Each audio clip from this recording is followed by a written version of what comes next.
Hello po mga ka-Team EDSI. My God, napakarami na pong naghihintay sa part 26 ng EDSI. Mas pinakilig at may panibagong ganap.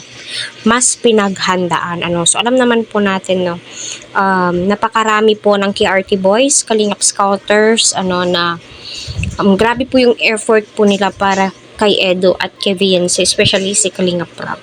Habang wala pa po yung part 26, magmarathon muna po tayo sa part 23, 24 at saka 25 para mabilis po siyang humakot ng million views. Saka na po yung mga nasa part 5, ganun, kasi yung iba is millions na po.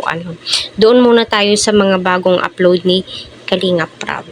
So alam naman po natin lahat, lahat ay ginagawa po ni Edu, nag-e-effort po siya para kay Beyonce. Mga bagong ganap, sinasabi nga po ni Edu, gusto niya sa rooftop. Hindi palagi kila Beyonce para mas exciting, para ma-refresh daw po, mas lalong kikiligin ang mga ka-Team EDSI. So totoo naman po para sa akin. Para sa ganun ay maiba naman po. Pero alam naman po natin na ginagawa po lahat ni Kalingap Rob.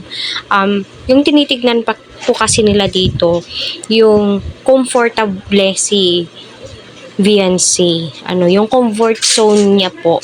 Hindi yun basta-basta na magdidesisyon sa isang lugar, kasi nga alam niyo naman po si VNC ay likas na mahiyain. Yun po kasi yung iniisip ni Kalingap Rob. Kaya abangan po natin kasi may nagpo-post na po ng mga KRT Boys at Kalingap Boys na effort po nila at shooting nga po ng EDSI. So, naman po kaya ang panibagong ganap? Kasi nga, my God, kahit ako inaabangan ko sa sobrang exciting, my God, naghahanap po ako ng BTS, kaso wala pa pong BTS, puro live updates lamang po, 'di ba? So, abang-abang po tayo mga ka-Team EDSI.